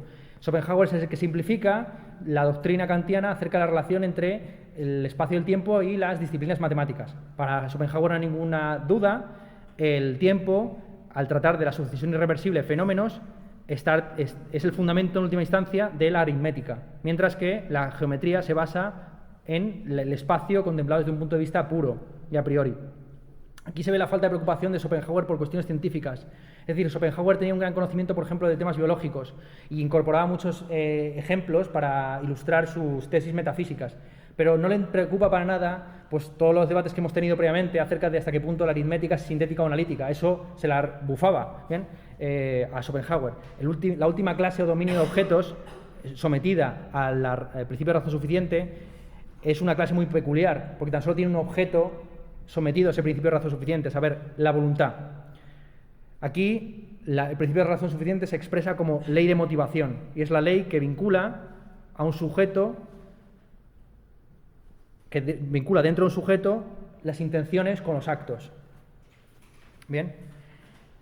Schopenhauer, antes de ponerse a escribir El mundo con voluntad y representación, que publicó con la edad de 30 años, tuvo un estrecho contacto con la filosofía hindú a través de Mayer, uno de los primeros traductores de textos en lenguas del Indostán. Y durante toda su vida pues, le va a dedicar mucho interés a los Upanishads, a toda la bibliografía del hinduismo, el budismo, el confucianismo, etc. De hecho, se podría decir que Schopenhauer es el padre de la ideología New Age. Esto es de la confusión, el totum revolutum de las filosofías orientales en unos principios muy básicos de meditación, altruismo un poco estúpido, en el que el yo se funde con el mundo, prácticas veganas, simpatía hacia los animales, etcétera, etcétera. Como digo, esta influencia de la filosofía hindú va a ser decisiva para su replanteamiento del concepto de voluntad en su obra magna, El mundo con voluntad y representación.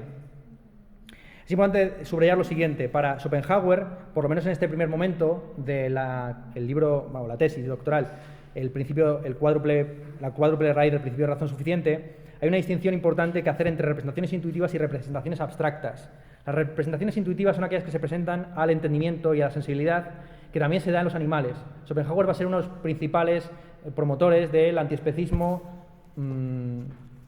sensibilista no basado tanto en principios morales abstractos cuanto en la empatía concreta respecto de ciertos animales. ¿Bien? Mientras que le va a negar Schopenhauer al animal la capacidad de raciocinio, esto es la razón en sentido gordo del término, que es capaz de elevarse más allá de las representaciones intuitivas para alcanzar representaciones abstractas. Es decir, un perro se mueve en el mundo con las intuiciones puras a priori del espacio, el tiempo y la causalidad, pero no es capaz de elevarse al nivel de reflexión de la razón para ser consciente, por ejemplo, del principio de causalidad, aunque in nuce está ejerciendo ese principio cuando tiene ciertas conductas operacionales, por ejemplo, de caza, pues sabe que si hace X, se va a derivar de ello necesariamente Y. ¿Bien?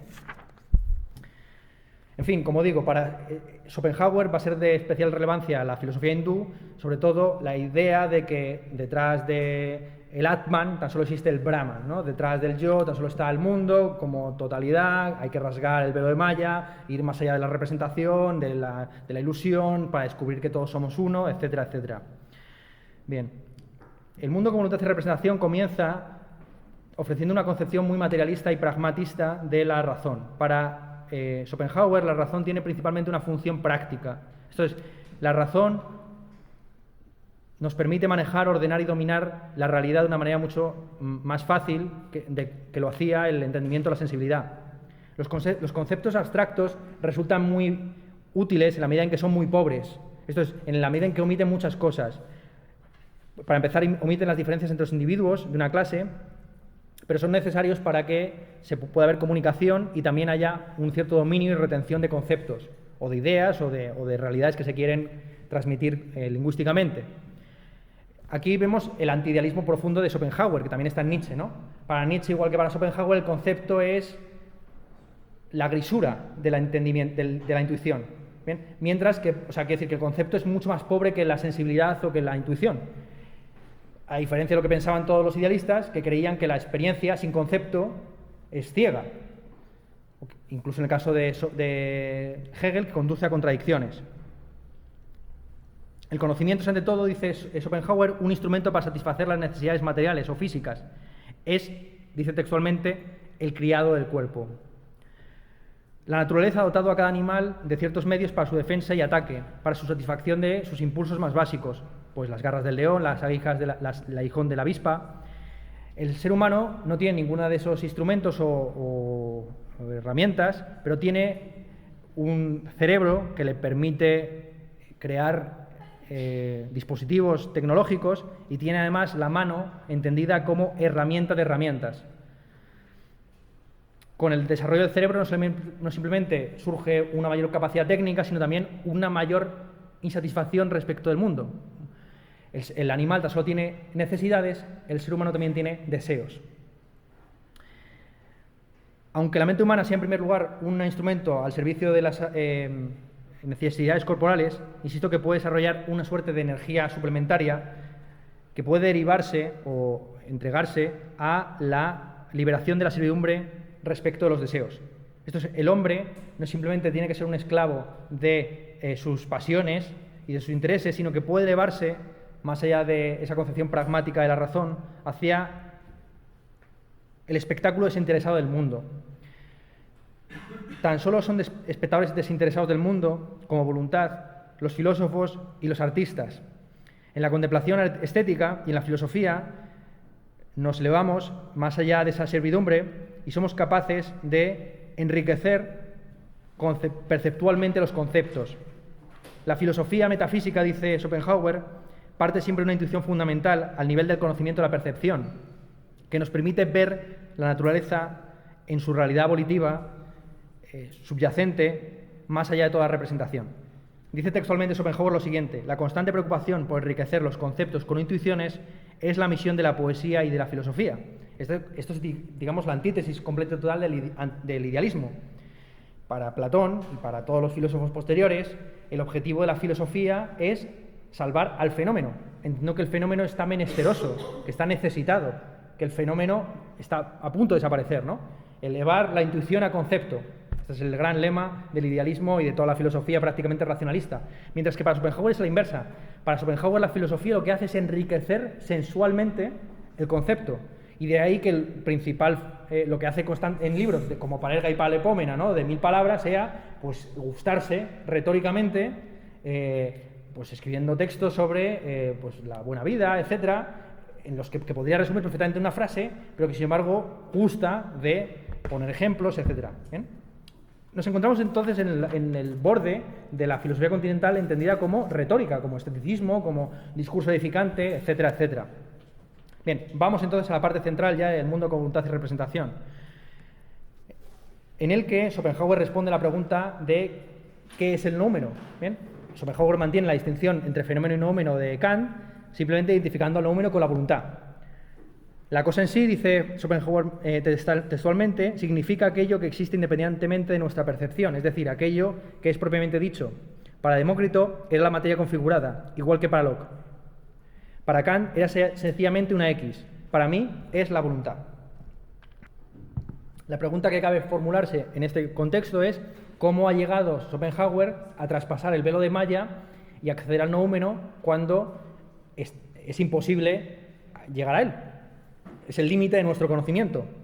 Pues bien, dice Schopenhauer que precisamente es esa intuición interna que hallamos en nuestro propio cuerpo la que nos demuestra que el mundo es constante voluntad. Es a través de la conciencia interior, de la acción corporal, que nos damos cuenta de que la realidad no es sino voluntad objetivada. Aquí Schopenhauer, en términos muy parecidos a lo que hizo Schelling en su filosofía de la naturaleza, va a intentar interpretar toda la realidad en términos volitivos. Así, el imán se dirige al polo norte como expresión de la voluntad, los fenómenos de atracción y de repulsión son fenómenos de voluntad también, la gravitación también es una voluntad, el instinto animal, el deseo humano, todo ello es expresión de una voluntad que subyace a las representaciones. Esta voluntad es principalmente voluntad de vivir, de permanencia en la existencia, conatus. Una voluntad de vivir que no se manifiesta a nivel de los individuos, sino en primera instancia a nivel de las especies o ideas, que son la primera encarnación de la voluntad en términos fenoménicos. Es decir, los pájaros construyen nidos no para sí mismos, que es un trabajazo, sino para sus crías. Los insectos depositan sus huevos, que también es un trabajazo, no por sí mismos, sino para sus crías. Los seres humanos se preocupan, establecen complejos ritos de apareamiento, no por sí mismos, sino, dice Schopenhauer, de manera implícita, por sus crías. Es decir, detrás de todo acto animal existe la vocación de permanencia y supervivencia en el ser de la especie, no del individuo. La voluntad busca satisfacción, pero en tanto que esfuerzo infinito, siempre está insatisfecha. La voluntad es un impulso ilimitado que nunca puede alcanzar estado de tranquilidad alguno. Aquí nos encontramos en una posición muy parecida a la que estaba en Fichte. Para Fichte, si recordáis, el yo en términos prácticos expresaba principalmente el yo infinito como un esfuerzo infinito, que luego se materializaba en la vocación, en las costumbres, en la ética. Pues bien, para Fichte, la felicidad consistía en la realización del propio deber, de tal forma que él llegaba a decir que no hay ser humano que no sea feliz, porque la felicidad consiste precisamente en hacer aquello que debemos. Pues bien, para Schopenhauer va a ser al revés. Es precisamente esa insatisfacción constante, ese esfuerzo infinito, el que lleva a que nunca estemos satisfechos. El goce no es sino el cese temporal del deseo. La felicidad, dice textualmente Schopenhauer, es la liberación del dolor, la superación de la necesidad. Ahora bien, siempre que alcanzamos un deseo, vamos en busca de otro, de tal forma que lo más parecido que podemos encontrar a la felicidad es el aburrimiento. Esto es, la supresión completa y total de toda inclinación, satisfacción, etc. ¿Bien? Aquí Schopenhauer está poniendo los rudimentos de lo que va a ser posteriormente el nihilismo interpretado moralmente. El nihilismo interpretado teóricamente, ya lo hemos visto, es la tesis de Jacobi en contra de los idealistas. A saber, los idealistas, al anteponer el yo o el sujeto por encima de todo, han nulificado, han destruido el mundo y a Dios. Para el nihilismo interpretado moralmente consiste precisamente en la apatía, esto es, en la no inclinación hacia nada, en el aburrimiento, en el spleen típico de los poetas de la Bohemia francesa. Es importante esto, una excepcional capacidad intelectual no nos hace más felices, sino más infelices. Conforme más inteligentes somos, más necesidad tenemos, más deseos tenemos, más ambiciones tenemos, más inclinaciones tenemos y, por lo tanto, más posibilidades de estar constantemente insatisfechos tenemos. Aquí volvemos a lo mismo, que es toda la mitología romántica acerca del genio constantemente insatisfecho. ¿Ven? Lo que en Nietzsche se articula como nostalgia de la boue, esto es como nostalgia del barro. Qué dichoso, dice Nietzsche, es Thorvaldsen, el escultor, porque es analfabeto y disléxico, es decir, es imbécil. Qué grandes son los artistas que son necios, ¿no? Nietzsche diciendo que qué glorioso sería ser animal porque los animales no tienen conciencia de su propia muerte, ¿no? Todo este tipo de terminología, esto está ya en Schopenhauer, realmente Schopenhauer, ¿no? La fuente principal de todos los males, en términos morales, para Schopenhauer es el propio hombre. El hombre es su propio lobo, homo homini lupus.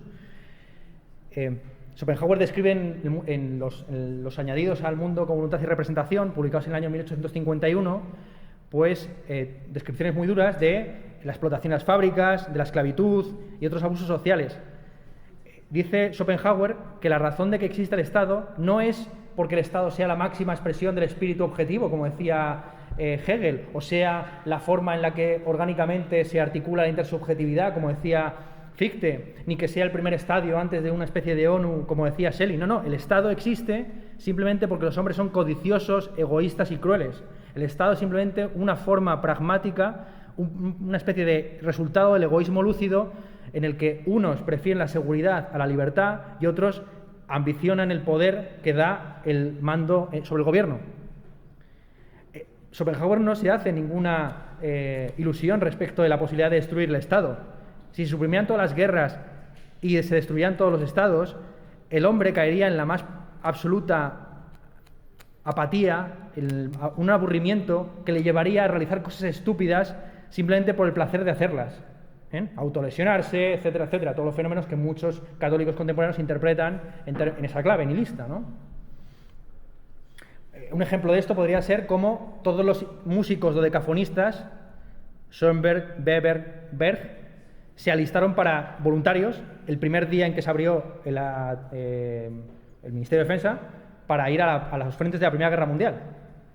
La jerga alemana con la que se fue a la Primera Guerra Mundial era la siguiente: por fin tenemos ya una guerra tocha porque estábamos aburridos, ¿no? O sea, que ya basta de burguesía, necesitamos una guerra, ¿no? Que es una terminología también muy de ciertos tipos, en plan Pérez Reverte, ¿no? Lo que necesita España es una guerra con Marruecos, tenemos que volver a la reconquista, Portugal, en fin, ¿no? Andorra, Gibraltar, ¿no? Como estamos nos pueden, ¿no? Nos pueden.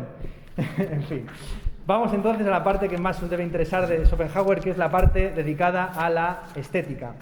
La contemplación estética como una forma de liberarse de la servidumbre. La contemplación estética, como hemos visto, excluye el interés. Para Schopenhauer, toda contemplación estética es desinteresada. Schopenhauer concede una primacía a la experiencia estética sobre el juicio, a diferencia de lo que hacía Kant. Es decir, para Schopenhauer, una experiencia que fuera placentera sensiblemente, pero que tuviera interés, por ejemplo, interés sexual, como podría ser la pornografía, pues no sería artística. Aunque, claro, habría que preguntarse cuál es la diferencia que existe entre la maja desnuda de Goya y un vídeo de Mia Khalifa. Pues prácticamente ninguno. realmente, porque esos cuadros, como sabidos, estaban en salitas privadas donde se machacaban los nobles. Esto es así. Esa es la razón por la que tan solo un 5% de los cuadros expuestos en el Metropolitan Museum sean obra de mujeres y, sin embargo, un 80% de los desnudos sean de tías. Simplemente porque eran pavos que no tenían acceso a YouPorn. Así es sencillo, ¿no? Bien, para Schopenhauer es importante esto. La experiencia estética se articula a través de la experiencia. Sé que me estoy pasando, pero esto os interesa, así que voy a ir muy rápido, pero por lo menos voy a cerrar, ¿no? El concepto de genio, que Kant principalmente había atribuido al artista, Schopenhauer lo atribuye tanto al que contempla la obra de arte como al que la hace. Esto es, el genio no es simplemente el que es capaz de crear una obra de arte, sino el que es capaz de comprenderla y contemplarla de manera desinteresada. Es decir, es aquel que viendo la maja desnuda no se le empalma, porque se ha elevado más allá del interés, el deseo, y es capaz de... alguien que abriera YouPorn y verdaderamente lo contemplara aquello simplemente pues viendo como Nacho Vidal es un maestro del plano y el contraplano, este tipo de cosas. Que lo es, porque Nacho Vidal tiene un manejo del espacio que ni Andrei Tarkovsky. ¿Bien? Entonces, el artista es el que es capaz de percibir en el mundo y en las obras de los seres humanos ese desinterés, esa expresión de puras ideas. La experiencia estética, dice Schopenhauer, nos convierte en sujetos de conocimiento propiamente sin voluntad. Ya no se establece ningún principio de razón suficiente, sino que el sujeto se permanece y se sumerge en la contemplación del objeto presentado sin considerar su conexión con ningún otro. Hay dos tipos de experiencia, la experiencia de lo bello y la experiencia de lo sublime. La experiencia de lo sublime consiste en contemplar desinteresadamente algo terrorífico. Por ejemplo, una tormenta en alta mar. Es el ejemplo que pone Lucrecio o Kant. La Revolución Francesa contemplada desde una cierta distancia es también sublime. En cuanto a lo bello se articula principalmente a través de las artes. Schopenhauer, al igual que todos los idealistas alemanes, establece una jerarquía de artes. Lo que pasa es que él pone por encima de todas las demás la música. A lo más bajo está la arquitectura, que es la expresión básicamente mineral de la voluntad, seguida de la arte hidráulica, los saltos de agua, las cascadas, etcétera, que sería la expresión de la voluntad en un ámbito ya no rocoso sino fluido, seguido de la jardinería, que Schopenhauer considera una de las bellas artes porque trata de la expresión de la voluntad a través de la vegetación. Y ya una vez que hemos llegado a la escultura, nos encontramos en el ámbito propiamente dicho de la antropología. La escultura, a juicio de Schopenhauer, trata de lo bello y lo grácil, mientras que la pintura trata principalmente de la pasión y el carácter. En cuanto a la poesía, trata principalmente con conceptos, de tal forma que ya se ha elevado al nivel más genérico que es posible de las ideas prácticamente platónicas. En cuanto a la música es expresión de la voluntad de manera directa, y él establece ciertas comparaciones, pues, por ejemplo, entre la armonía y las pasiones más bajas, la melodía y las emociones, etcétera, etcétera. Bien. Cierro. Para Schopenhauer, la única liberación real que existe es la de la muerte.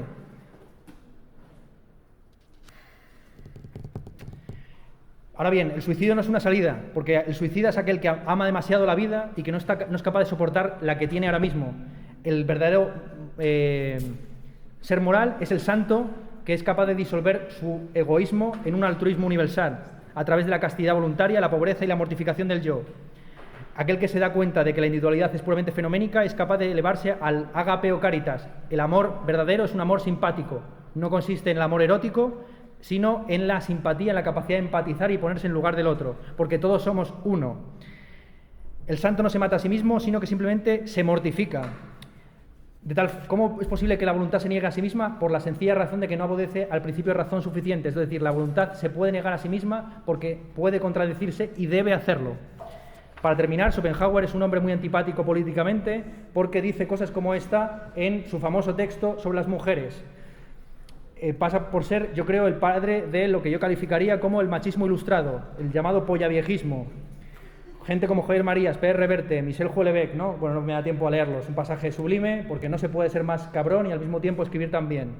Es básicamente la idea de que lo bello siempre es tardío, de tal forma que los hombres no llegan a ser adultos hasta la edad de los 30 años, mientras que las mujeres con 15 años ya saben todo lo que deben saber en la vida. Voy a leerlo porque es un pasaje realmente deplorable. Dice textualmente Schopenhauer, el mismo aspecto de la figura femenina nos enseña que la mujer no está destinada ni a la gran labor intelectual ni a la física. Paga la culpa de la vida no mediante la actividad, sino mediante el sufrimiento, mediante los dolores del parto, el cuidado del niño, el sometimiento al hombre, para quien ha de ser una compañera paciente y animosa. No les han sido dadas las pasiones más fuertes, ni las alegrías, ni la muestra de fuerza. sino que su vida ha de fluir más silenciosa, insignificante y apacible que la del hombre, sin ser en esencia más feliz o más desgraciada. Las mujeres se adecúan como cuidadoras y educadoras de nuestra primera infancia por el hecho de ser ellas mismas pueriles, simples y poco perspicaces. En pocas palabras, por ser niños grandes durante toda su vida, una especie de estadio intermedio entre el niño y el hombre, lo que es el ser humano en propiedad. Pues bien, estas son las palabras del antipático Schopenhauer, quien además donó todas sus riquezas a los soldados heridos en la represión de las revoluciones de 1848.